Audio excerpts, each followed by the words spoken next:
여러분, 편견이라는 말 다 들어보셨죠? 편견. 편견이 무슨 뜻이에요? 유건이. 고정관념. 맞아요. 고정관념을 가지고요, 치우친 생각, 또 특별히 영어로 pre 하면 전이란 뜻이고요, 저디스 하면은 판단한다는 거예요. 그러니까 전에 이미 판단해 버린 거예요. 여러분, 편견이 그런 뜻이거든요. 그런데 생각보다 우리 사람들은 많이들 편견을 가지고 있어요. 그리고 이 편견은요, 절대로 삶에서 좋은 효과를 내지는 않습니다. 보세요. 편견이 있어요. 새 친구를 새롭게 사람을 만나고 사귈 때 도움이 될까요? 도움이 안 돼요. 사람을 향한 편견이 있다면 별로 도움이 안 됩니다. 또 새로운 일을 해야 되고 또 도전을 해야 될 때 만약에 내 안에 고정관념과 편견이 있으면 그 일을 선뜻 하기가 쉽지 않죠. 별로 편견은 도움이 안 됩니다. 가장 결정적으로 우리가 이웃을 사랑해야 하고 또 친구를 아껴주고 품어줘야 하는데 우리 마음속에 어떠한 편견이 있다고 한다면 우리는 사랑도 잘 하지 못하게 될 거예요. 이렇게 편견은요, 우리 삶에서 그렇게 도움이 되는 것은 아닌데 우리 믿음의 사람들도 마찬가지입니다. 우리 믿음의 사람들이 살아가는 믿음의 삶에도 편견이 도움이 될까요? 안 될까요? 안 되죠. 편견이 그렇게 믿음의 삶에서도 도움이 되지가 않아요. 오히려 악영향을 끼치는 거예요, 편견은. 오늘 본문에서 베드로의 모습이 딱 그런 모습이었습니다. 베드로는 편견을 가지고 있었어요.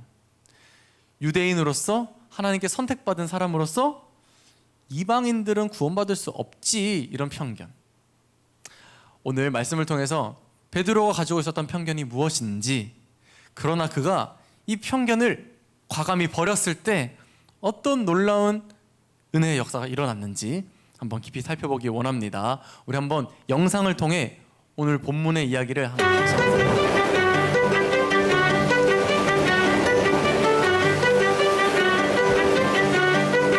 고넬료는 로마 군인이었어요. 그는 하나님을 사랑하고 다른 사람들을 도와주며 하나님께 기도하는 사람이었어요. 어느 날 오후 하나님은 천사를 고넬료에게 보내셨어요. 고넬료야, 하나님이 내 기도를 들으셨다. 천사는 고넬료에게 사람을 보내 베드로를 데려오라고 했죠.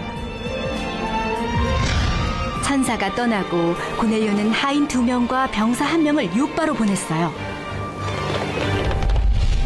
요바에서 베드로는 지붕에 올라가 기도하고 있었어요.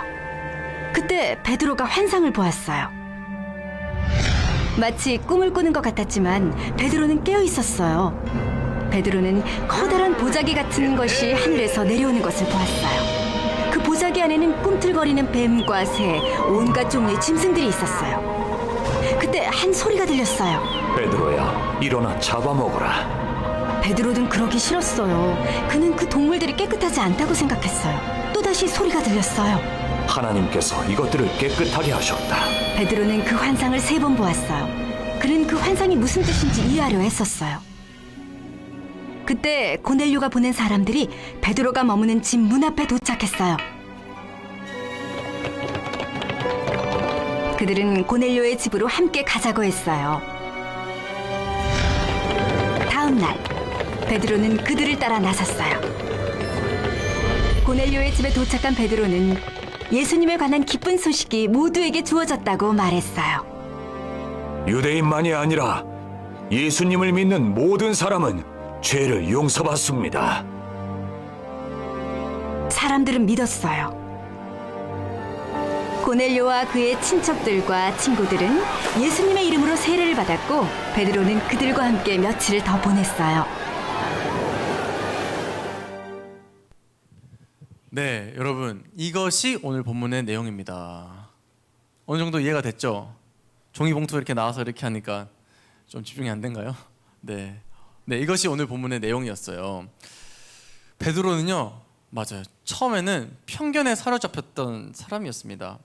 그것을 어떻게 알 수 있을까요? 한번 베드로가 했던 말을 다시 들어보죠.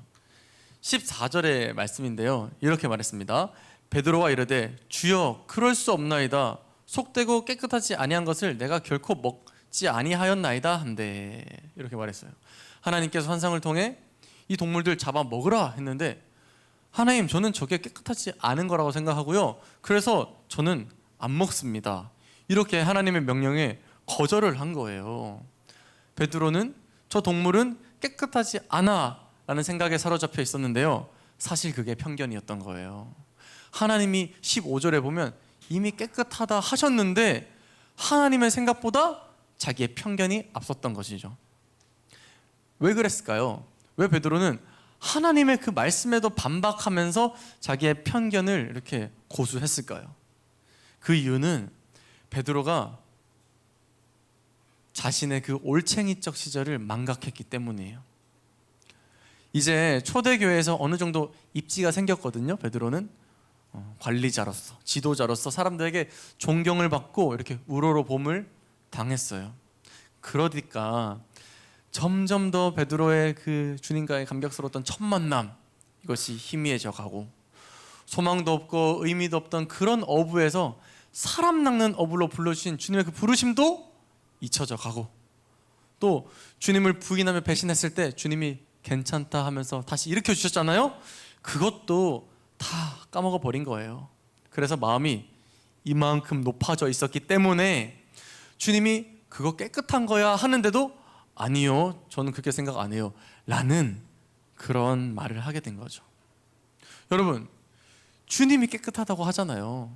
주님이 먹으라고 하잖아요. 그러면 믿음의 사람이라면 아무리 내 생각이 그렇게 생각한다고 해도 믿으면서 순종해야죠. 베드로는요, 주님과 3번이나 싸웁니다. 실랑이를 하면서 안 먹습니다, 안 먹습니다. 그 이유는 베드로가 교만했기 때문이에요. 교만했습니다. 주님, 저 초대교회 리더예요, 리더.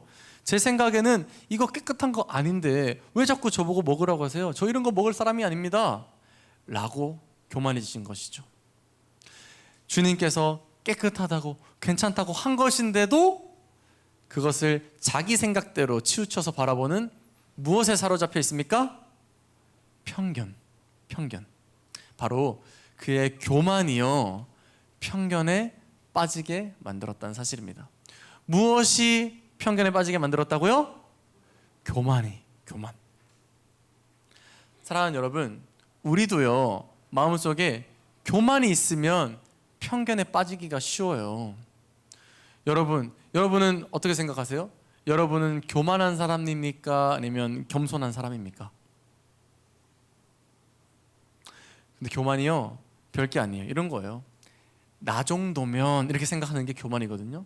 나 정도면 괜찮지 않나? 나 정도면 교회 오래 다녔지 않나? 에이, 나 정도면 이 정도는 알지 라고 생각하는 게 결국 교만입니다. 여러분, 그런 생각 해본 적 다 있으실 거예요. 목사님도 가끔 이런 생각해요. 나 정도면 내가 목사인데, 이런 생각이 사실 교만한 생각이거든요. 그러면 이제 그 교만으로부터 편견이 생겨나기 시작합니다. 우리가 마주할 수 있는 믿음의 편견, 첫 번째 편견은 이런 편견이 생겨요. 우리에게 하나님의 능력에 대한 편견이 생기고 맙니다. 하나님의 능력에 대한 편견이 뭐냐면요, 이거예요. 어떤 문제를 만났을 때, 내가 해결할 수 없는 그 어려움을 마주쳤을 때 이렇게 생각한다는 거예요. 에이, 나 정도면 신앙생활 많이 해봤지, 이 문제는 하나님도 어쩔 수 없는 문제야. 기도해도 소용없어. 믿음도 소용없어. 이건 내가 해결해야 돼. 뭐예요? 편견이죠. 편견. 교만해져서 하나님의 능력을 축소하고 마치 내 생각대로, 내 경험대로, 이건 하나님 그 능력, 하나님 없으실 거야 라고 하나님의 능력을 제한하는 거. 우리가 교만해지면요, 가장 먼저 하나님의 능력에 대한 편견이 막 생기기 시작합니다. 이것은 하나님보다 자기의 경험을 더 믿는 불신앙이에요. 불신앙. 어쩌면은 하나님보다 더 높은 자리에 앉아서 하나님을 깔보는 걸 수도 있죠. 여러분, 우리에게 이런 편견이 있다면 내 마음이 교만해진 건 아닐까? 라고 되돌아보시길 바랍니다. 하나님이 전능하시고 모든 것을 할 수 있는 분임을 머리로는 알지만 마음으로는 에이, 아니겠지, 내가 경험한 게 맞아 라고 판단하는 편견, 그 편견이요, 우리가 이제 믿음의 삶을 살아가는 데 있어서 가장 방해가 되는 요소예요. 지금 우리 한 달간 믿음의 삶에 대해서 어떻게 하면 믿음의 삶 잘 살아갈 수 있을지 다루고 있는데, 이 편견이 병균과 같이, 걸림돌과 같이 우리의 믿음의 삶을 막는 요소라는 거예요. 여러분, 편견을 제거해야만 믿음의 삶을 더 힘있게 달려갈 수 있을 줄 믿습니다. 아멘. 아멘. 또 두 번째, 우리 이런 편견에 또 쉽게 사로잡혀요. 우리가 교만해지면. 자기 자신에 대한 편견. 한번 따라해 볼게요. 자기 자신에 대한 편견. 한 번 더. 자기 자신에 대한 편견. 맞아요. 자기 자신에 대한 편견도 생기게 돼요. 먼저는 지나친 확신으로 인해 생기는 편견. 에이, 나는 선하고 의로운 사람이야. 나는 할 수 있어. 내가 죄에 넘어질 리가 없지. 내가 잘못했을 리가 없지. 라고 교만하게 생각하는 지나친 자기 확신에서 나오는 편견이 우리에게 생기기 시작해요. 반대의 경우도 있어요. 지나친 패배주의, 패배의식. 이것도 교만이거든요, 여러분. 여러분들 안에 있는 하나님의 형상, 그 무한한 가능성과 능력이 여러분 안에 있는데 나는 실패자야, 나는 할 수 없어, 이렇게 스스로를 짓밟는 것도 참 교만한 거예요. 이 교만이 여러분들 가운데 있으면 이런 편견이 생기게 됩니다. 나는 망했어, 나는 할 수 없어, 나는 또 실패할 거야, 나는 미움을 받을 거야. 이렇게 또 다른 자기 자신에 대한 잘못된 판단과 생각들, 편견이 생기게 되는 거죠. 이 두 가지 경우가 다 교만에서 나오는 자기 자신에 대한 편견입니다. 여러분 이런 편견 없으세요? 다 있을 거예요. 두 가지 방향 모두 다. 그런데 우리는 어떤 존재인가요? 우리가 이 편견에서 벗어나야 하잖아요. 믿음의 삶을 살려면. 우리가 하나님 앞에서 어떤 존재인지, 하나님은 우리를 어떠하다고 우리에게 말씀하고 계신지를 잘 알아야 하는데요. 자, 우리 어떤 존재예요? 우리가 잘났기 때문에 죄 안 짓습니까? 혹은 우리가 못났기 때문에 저주를 받는 존재인가요? 아니에요. 하나님은 자격 없는 자도 조건 없이 사랑하시는 분, 그 사랑을 우리가 입은 자들이잖아요. 비록 죄인이지만 의인이라고 불리고 있는 사람들이잖아요. 자기 자신에 대한 편견이 있으면 자신의 그 본 모습을 볼 수가 없게 돼요. 그러면 믿음의 삶도 제대로 살아낼 수가 없는 거죠. 여러분, 이러한 여러 가지 편견들, 우리 안에 있는 편견들이 말한 것처럼 믿음의 삶을 자꾸 걸려 넘어지게 만드는 거예요. 이 편견을 다른 말로 하면요, 결국 믿음 없음입니다. 믿음 없음. 믿음의 눈으로 사물을 바라보고 현상을 바라보고 또 우리 자신을 바라보아야 하는데, 편견, 믿음 없음이 그렇게 하지 못하는 거예요. 그렇기 때문에 여러분, 우리가 이제 오늘 말씀의 제목처럼 편견을 버려야 믿음의 삶을 살 수가 있습니다. 어떻게 해야 믿음의 삶을 살 수 있다고요? 편견을 버려야. 그렇습니다. 우리가 이 편견을 버리려면 이러한 태도가 필요해요. 마가복음 10장 27절의 말씀인데요, 목사님 읽어볼게요. 사람으로는 할 수 없으되 하나님으로는 그렇지 아니하니 하나님으로서는 다 하실 수 있느니라. 아멘. 말씀이 말하는 바가 이거예요. 하나님은 모든 능력의 하나님, 하나님은 모든 가능성의 하나님, 그 하나님을 붙잡아야만 편견을 버릴 수 있다. 여러분, 무언가를 붙잡기 위해서는 내가 기존에 지고 있던 것을 놔야만 하잖아요. 우리가 하나님을 붙잡으려고 해야 편견을 놓을 수 있다는 사실입니다. 여러분, 하나님을 바라보세요. 우리에게 모든 것이 가능하다 하시는 분, 하나님을 바라보십시오. 우리에게 모든 능력을 주시는 분, 그분을 향해 손을 뻗기 위해 손을 놓는 순간 편견이 버려지게 되는 거예요. 여러분, 편견을 버리시고 믿음의 삶을 온전히 이뤄가시는 중등부 여러분 되기를 간절히 바랍니다. 여러분, 우리 한번 이렇게 생각해 보자고요. 우리가 편견에 대해서 이야기했는데 편견 중에 가장 나쁜 편견은 뭘까? 가장 못된 편견은 뭘까? 못된 편견이 있어요. 여러 가지 편견은 다 나쁜 거거든요. 근데 가장 못된 편견이 있습니다. 바로 영혼 구원의 편견. 사실 베드로도 이것을 가지고 있었어요. 영혼 구원에 대해서 편견을 가져버린 거예요. 나는 선택받은 유대인이라 구원받지. 이방인들 에휴 그렇게 해서 어떻게 구원받겠어? 너희들에겐 구원 없을 거야. 그 편견을 베드로도 가지고 있었어요. 혹시 여러분도 가지고 계세요? 나와 다른 친구들, 또 교회를 안 다니는 친구들을 보면서 야 너는 예수 믿을 자격이 없다. 야 너는 구원 못 받겠다 라고 말로 했거나 혹은 마음으로라도 그렇게 한 적이 있느냐는 말입니다. 여러분, 이 영혼 구원의 편견이 정말 가장 잘못된 편견이고 가장 못된 편견이에요. 그럼 우리는요? 우리는 자격이 있어서 구원받지 않았잖아요. 우리가 뭘 잘해서 구원받았습니까? 영혼 구원에 있어서 이렇다 저렇다 하는 것은 정말 잘못된 편견입니다. 사랑하는 여러분, 여러분에게 어떠한 편견이 있든 능력에 대한 편견, 또 자기 자신에 대한 편견, 심지어 영혼 구원에 대한 편견이 있든 그것을 버려야만 믿음의 삶을 살아가게 될 줄을 믿습니다. 이게 선제 조건인 거예요. 편견을 버려야 믿음으로 살 수 있다. 그리고요, 우리가 편견을 버리며 이제 믿음의 길을 가려고 했을 때 하나님이 일하실 거예요.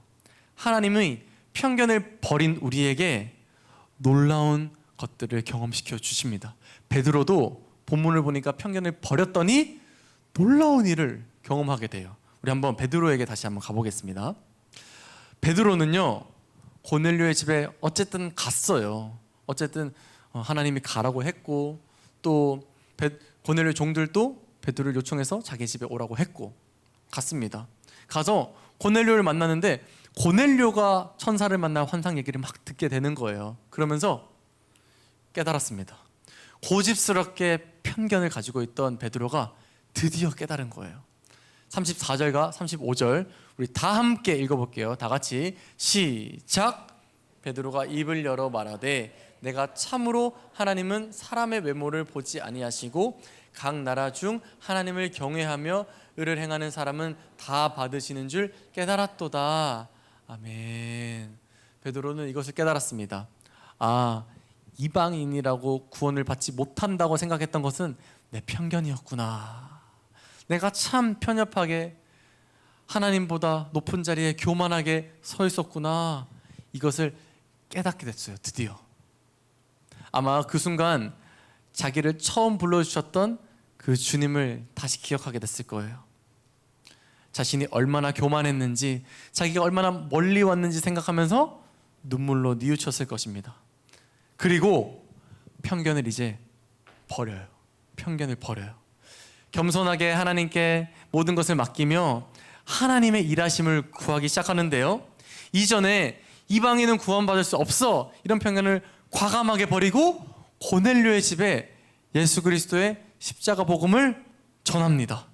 그러자 놀라운 일이 일어나요. 44절 45절인데요 목사님 읽을게요.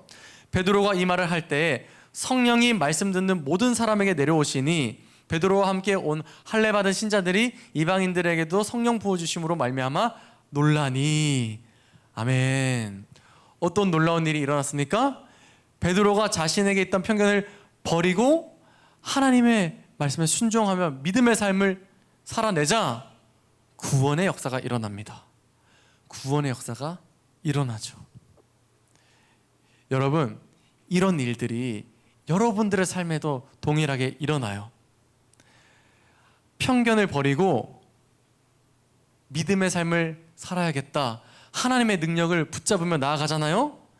여러분들의 삶에 놀라운 기적 같은 일들, 구원의 역사들이 일어나기 시작합니다. 자, 첫 번째, 하나님의 능력을 제한하던 편견을 이제 버렸어요. 우리 삶 속에 우리가 생각하지 못한 하나님의 능력이 나타나는 그런 일을 경험하게 될 겁니다.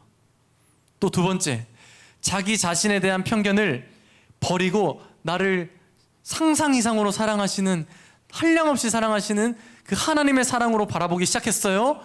여러분들 내면에 하나님의 사랑으로 인한 기쁨과 감격이 샘솟기 시작할 겁니다. 다시 말하면 구원의 일들이 여러분들의 삶에 일어나기 시작하게 된다는 거죠. 이게 바로 하나님께서 만들어 놓으신 하나님 나라의 공식입니다. 편견을 버리면 어떻게 된다? 구원을 얻는다. 외우세요, 여러분. 아예 머릿속에 단단히 외우십시오. 편견을 버리면 구원을 얻는다는 공식을 하나님이 이렇게 만드신 거예요. 자, 그럼 반대로 물어볼게요. 구원을 얻으려면 어떻게 해야 된다?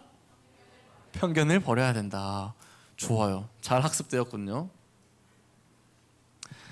자, 그러면 이 공식을요, 가장 못된 편견에 한번 대입해 봅시다. 여러분, 가장 못된 편견이 뭐라고 했죠? 영혼 구원의 편견을 가지는 거. 여러분, 이전에 우리가 편견을 가지고 야, 너는 구원 못 받겠다, 야. 너는 예수 만날 자격이 없다, 야. 이런 편견 버리고 그들에게 나아가서 우리가 주님이 나 같은 죄인 또 사랑해 주셨어. 너도 충분해. 너도 우리 함께 예수님께 나아가자. 그 모습 그대로 주님이 사랑해 주실 거야 라고 그 친구들에게, 그 사람들에게 한번 전해 보십시오. 편견을 버리고 전해 보십시오. 그럼 어떤 결과가 나온다? 구원을 얻는다. 그들이 구원을 얻게 되는 결과가 나타날 것입니다. 여러분, 이 편견을 버리면 구원을 얻는다는 공식이 가장 처음에 어디에 사용된지 아세요? 바로 우리의 겸손의 왕 대신 예수님이 우리를 구원하실 때 이 공식을 쓰셨어요. 편견을 버리고 죄인들에게 다가가 친구가 되어주셨죠. 보잘것없는 우리를 위해 하늘 보좌를 버리고 내려와 주셨죠. 이 예수님의 편견을 버리는 그 행위 때문에 우리가 구원을 얻었잖아요. 그러면 우리도 마땅히 편견을 버리고 구원을 위해 힘써야 되지 않겠습니까? 우리가 그 사랑을 힘입었다면 우리도 편견 없이 우리 이웃들을 향해서, 우리 친구들을 향해서 사랑으로 나아가야 되지 않겠어요? 여러분, 겸손의 왕이신 예수님 붙잡으면서 하나님의 그 능력을 붙잡으면서 편견을 버려야 구원을 이루어가는 믿음의 삶 살 수가 있는 것입니다. 사랑하는 여러분, 이제 베드로와 함께하는 믿음의 삶 시리즈는 오늘로서 끝이 나요. 하지만 여러분들이 오늘 배운 이 공식을 잘 기억하고 또 그뿐만 아니라 지난주 또 그 지난주 배웠던 믿음의 삶을 어떻게 살 것인가 기억하면서 살아가면요, 이제 베드로가 함께하지 않아도 여러분 프로페셔널하게 믿음의 삶을 살게 될 것입니다. 마지막 목사님 한마디를 하면서 오늘 설교 마칠게요. 목사님의 한마디. 편견을 버리면 구원을 얻는다. 아멘.